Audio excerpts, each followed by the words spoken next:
नमस्कार, मैं रानी Canwin foundation से। और आज जैसे कि इस वीक हम लोग मिल रहे हैं अलग अलग स्पेशलिस्ट डॉक्टर्स के साथ। आज हमारे साथ हैं हमारे बच्चों के सबसे बड़े caretaker doctor Mahavir Prasad Jain ji, pediatrician.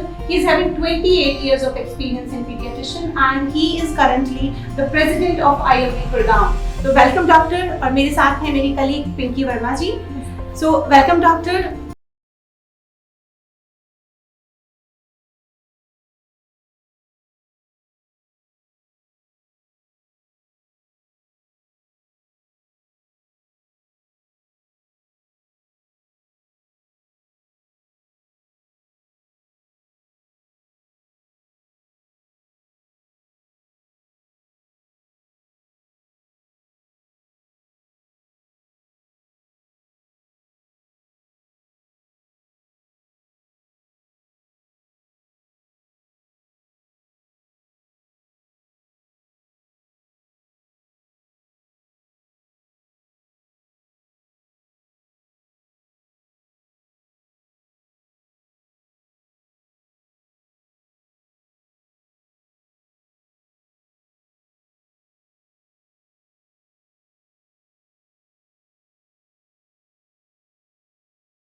क्यों देता है? क्योंकि उस बच्चे के लिए ज़रूरी है।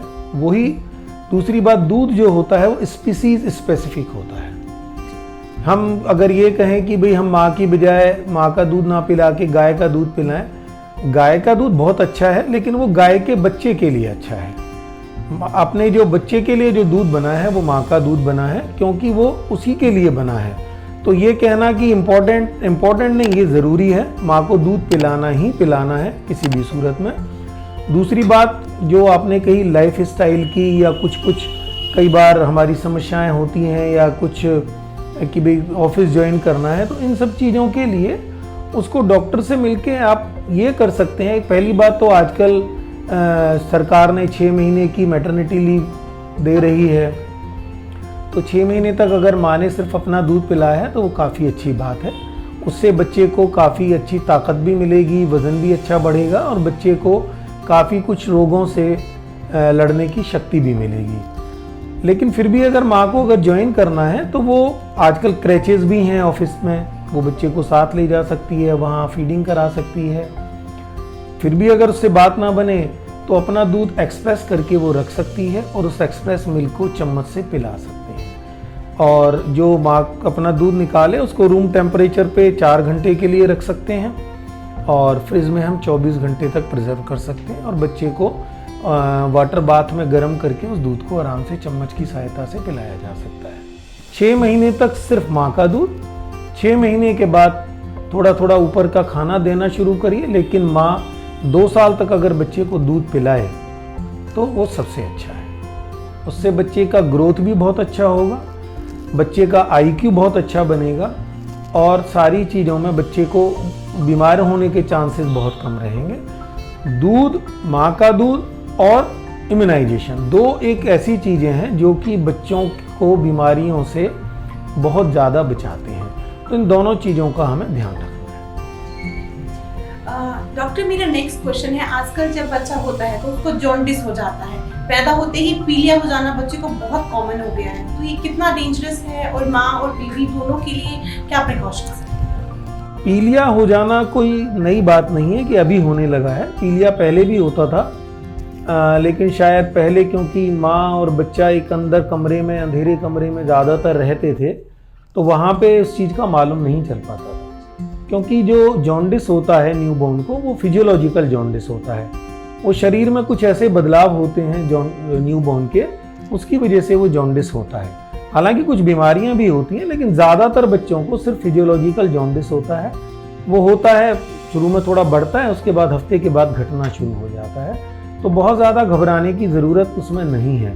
लेकिन कुछ चीज़ें हैं, अगर माँ और बच्चे का, माँ मान लो उसका ब्लड ग्रुप नेगेटिव है और बच्चा पॉजिटिव है, उस कंडीशन में बच्चे को पीलिया ज़्यादा होने की संभावना है।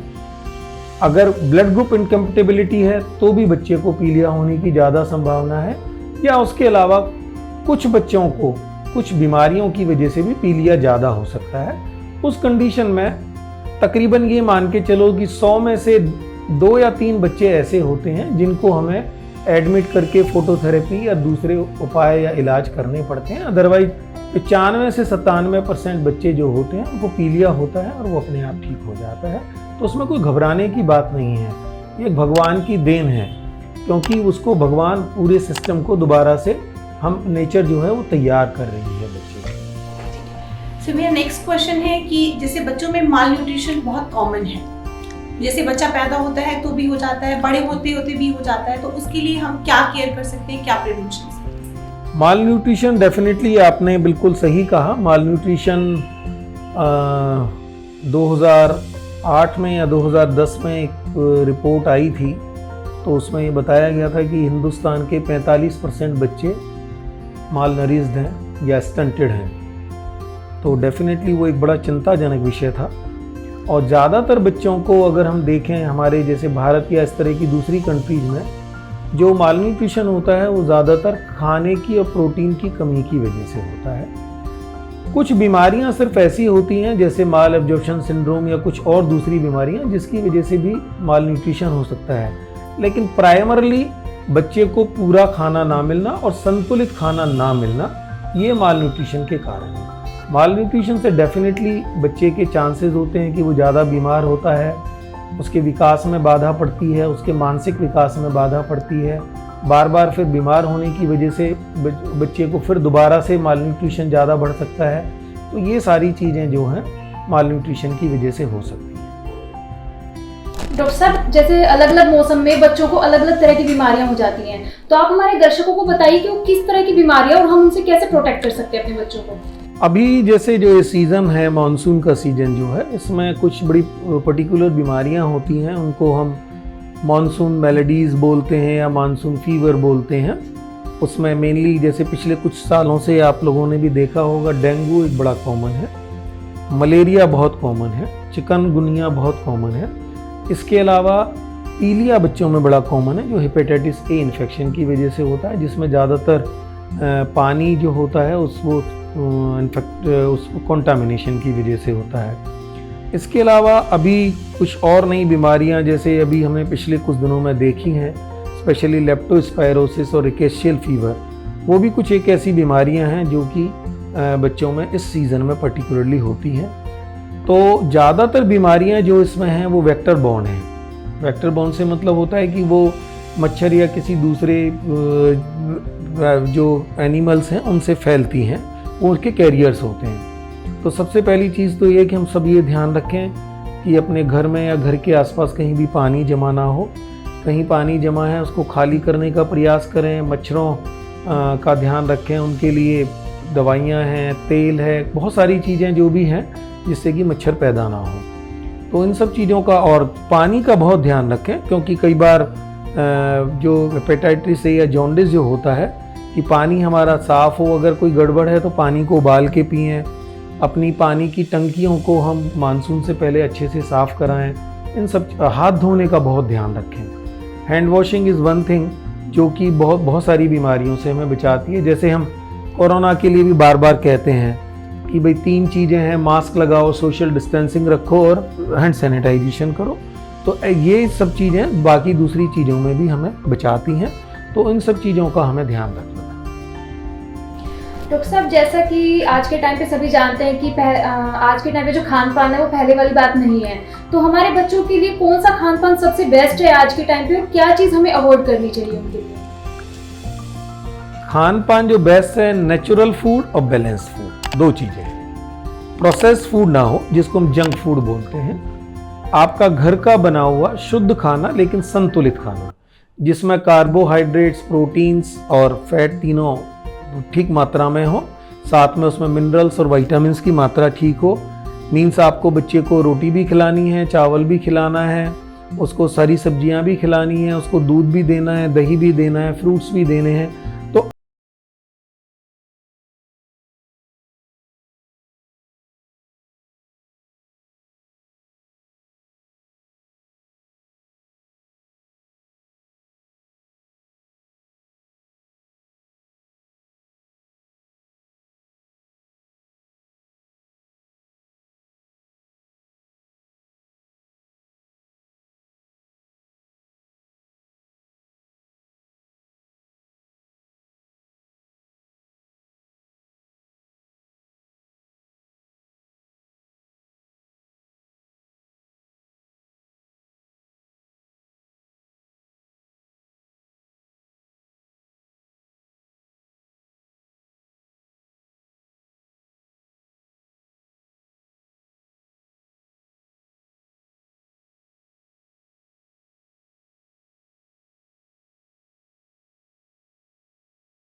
थैंक यू डॉक्टर जैन, अपना इतना कीमती समय हमें देने के लिए, Thank you, sir. इतनी अच्छी इन्फॉर्मेशन हमसे शेयर करने के लिए। सो व्यूअर्स, जैसा कि डॉक्टर जैन ने हमें इतनी इन्फॉर्मेशन शेयर की है हमारे साथ, इसके अलावा भी अगर आपके कोई क्वेश्चंस हैं, आपकी कोई क्वेरीज हैं, तो आप हमें व्हाट्सएप कर सकते हैं, हमारे हेल्पलाइन नंबर पर कॉल करके भी हमें संपर्क कर सकते हैं। सो I'd like Dr. Jain to end up with some of his comments. Thank you, आप लोगों ने इस बात के लिए समय निकाला, और जैसा मुझे भी कुछ दिनों में मालूम चला है, कैनविन फाउंडेशन और उसके जो संस्थापक हैं बीपी गोयल साहब और नवीन गोयल साहब, वो जनहित के लिए और हेल्थ अवेयरनेस के लिए और हेल्थ सेक्टर में बहुत अच्छा काम कर रहे हैं, जिससे कि आम जनता को कुछ सुविधाएं मिल सकें, उनको सस्ती दरों पे कुछ चीज़ें मिल सकें, और साथ साथ में पब्लिक अवेयरनेस के लिए इनका ये सब प्रयास जो है बड़ा सराहनीय है, और मैं इनको बहुत बहुत साधुवाद देता हूँ, और मैं अपनी तरफ से इनको शुभकामनाएं देता हूँ कि इस तरह के काम जारी रखें और अच्छे काम करें। और इसके साथ साथ मैं आप सब लोगों से अनुरोध करना चाहूँगा कि इस कोविड के जो एक ख़राब समय सबके लिए आया है, हालांकि ये हमेशा नहीं रहने वाला है और ये समय भी जाएगा, लेकिन हम सबको इसमें एक दूसरे की सहायता करनी होगी, हमको कुछ सावधानियां रखनी होंगी। हम पहली बात तो बाहर कम से कम निकलें, जब ज़रूरत हो तब निकलें, और अगर हम निकलें तो मास्क लगाएं, सोशल डिस्टेंसिंग का पालन करें और अपने हाथ बार बार धोएं। ऐसा मैं आप सब लोगों से अनुरोध करता हूं। अगर हम सब लोग ऐसा करेंगे तो शायद हम इस कोरोना के प्रसार को, इसके स्प्रेड को काफ़ी हद तक काबू में कर सकते हैं। धन्यवाद।